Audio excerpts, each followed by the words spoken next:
here we are 1 year later. We're one day away from Donald Trump's big victory, and that would be tomorrow. Now, it's one of those days you're going to remember where you were. And I remember where I was. I was on my bed with multiple TVs, I set everything up for election night. And I remember that, and all I do is I'm looking at, all right, I've got all of the, board of electors locked into my computer, and I'm going from one site to the other site. Where are we in Broward County, West Palm? Where are we in Southwest Florida, the Panhandle, which closes an hour earlier? Cuyahoga County in Ohio's a big county. What was it in 2012? What was it in 2008? What do we need to carry in the strong areas? What do you need to look for in terms of turnout in heavily Democratic areas? Hamilton County and in Ohio also plays a big part. You're just going back and forth, going all through the state of North Carolina. And so, and I'm watching the night everybody starts out because all these news anchors, they all get the exit polls at 5:15 every day. I got them on election day, and I could tell the story now, but that day I called President Trump. He hadn't been briefed on them yet. And I said, okay, you're about to get bad news.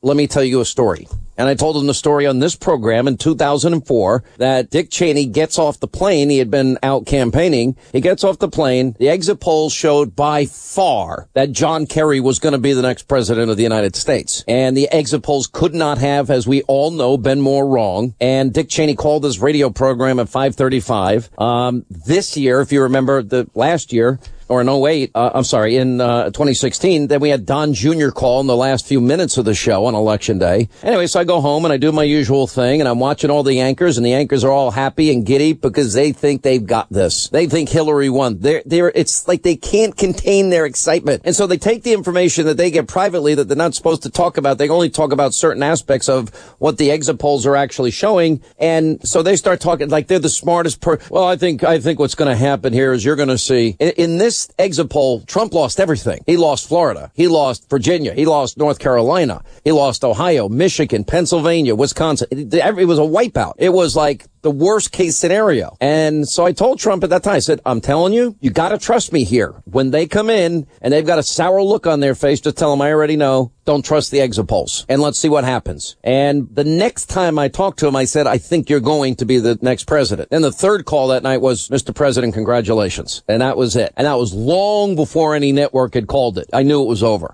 There were a few of us that believed, not many. And then I'll just say one more thing, then we'll invite Nigel Farage on here. I'll never forget, Fox, I never want to work election night. And my boss at the time, Bill Shine, is like, you got to work this election. I said, I tried it before. Some people don't even want me there because they don't like opinion, which is fine with me. And I said, and I only get 5 minutes of time. I'm not wasting my night for 5 minutes on the air. It's not worth it. And then he goes, all right, go to your studio down the block. I have a studio down the block from my house. And he goes, and I go, I can't. I'm on my fourth beer. I said, I can't. I can't drive, number one. Number two, I'm not going to look good and I'm not going to make any sense. He goes, get on the phone right now. Call in. And I called in and I explained what the forgotten man, forgotten woman election was all about. And I didn't stop talking. I think I want to get a copy of it. I went on and on and on and on and on. I was the most upbeat person the entire night in the media. The only one. It was hilarious. Anyway, Nigel Farage, who you just heard in that last tape, he was one of the people that believed. How could so many be so wrong? That's the biggest question. I just don't think they had their eyes open. Like 2008, you can look back in retrospect, and it was obvious John McCain had no shot.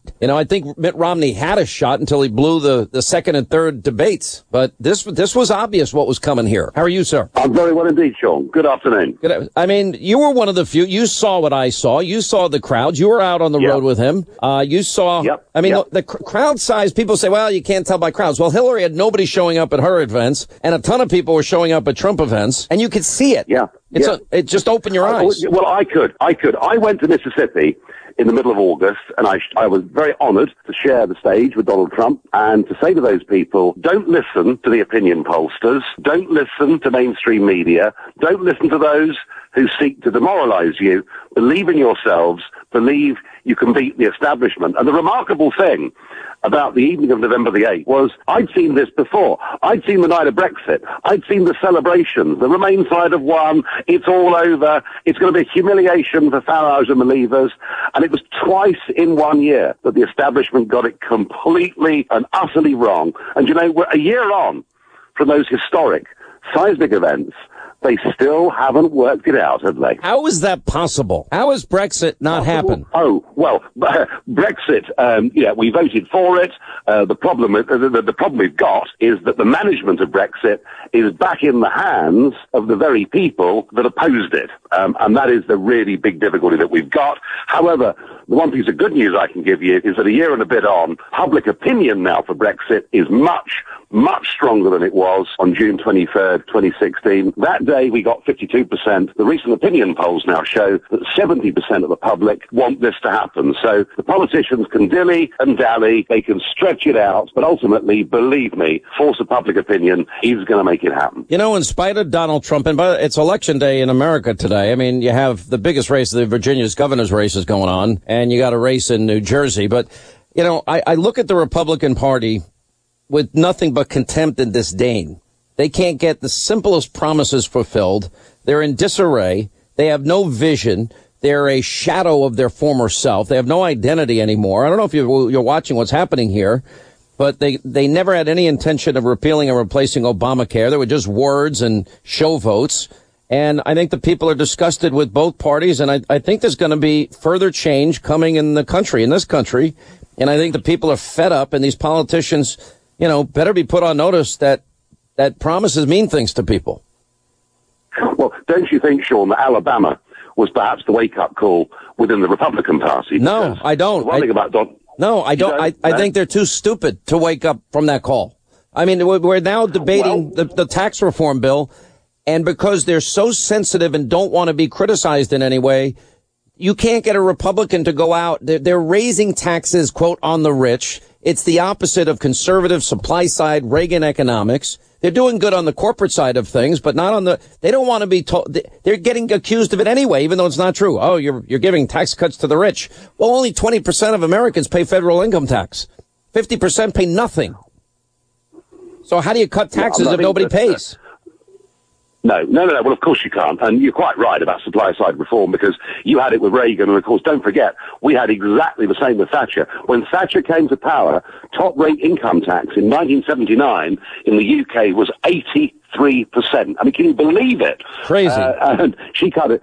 Yeah, and she cut it to 40%. And, of course, what happened with the Laffer curve and everything else is that revenues went up, not down. Now, look, I do understand your reservations about this current tax proposal, but I would say this, that if they can get the corporate side of this through, that is going to be revolutionary, because that is going to bring literally, hundreds of billions of dollars potentially back into America. Yeah, listen, I believe that on the corporate rate, going to 20%, that makes us competitive. I'd prefer it lower. Repatriation at 10%, you know, there are trillions and trillions of dollars parked overseas. That's going to be good for the forgotten men and women. They can invest that money in factories and in manufacturing centers, and America can be competitive again. The president just getting rid of these burdensome regulations on business has already resulted in massive economic growth. I mean, we have now job cuts at a 2-decade low. We now have created under Trump over 1 million jobs, 235,000 just in October, according to ADP. Even the Washington Post is saying this is not a tax cuts for the rich in any way. You've got a 7-year low of Americans on food stamps. You got a 7-year high in terms of the number of Americans participating in the labor force. And on top of that, home sales have hit the fastest pace they've had in 30 years. Consumer confidence at a 17-year high. The Atlanta Fed a week ago was forecasting 4.5% GDP for the fourth quarter, and the Republican Congress hasn't even done anything yet. Yeah, I mean, look, the signs are fantastic. The Dow's at a high. Economic confidence is good. I mean, all of that is good. But, you know, the reason I mentioned Alabama earlier, and maybe you're right, maybe there are more lessons to be learned, is that ultimately, you know, it is the establishment, just as it's the establishment in the Conservative Party who are delaying Brexit, it is the establishment within the Republican Party that are stopping Trump from putting through the agenda, the ticket on which he was elected. And I just think, Sean, you know, given where we are, there could be a lot more Alabamas to come. I think it's coming. All right, Nigel Farage, great to talk to you, my friend, and always appreciate you being on the show. You're always welcome.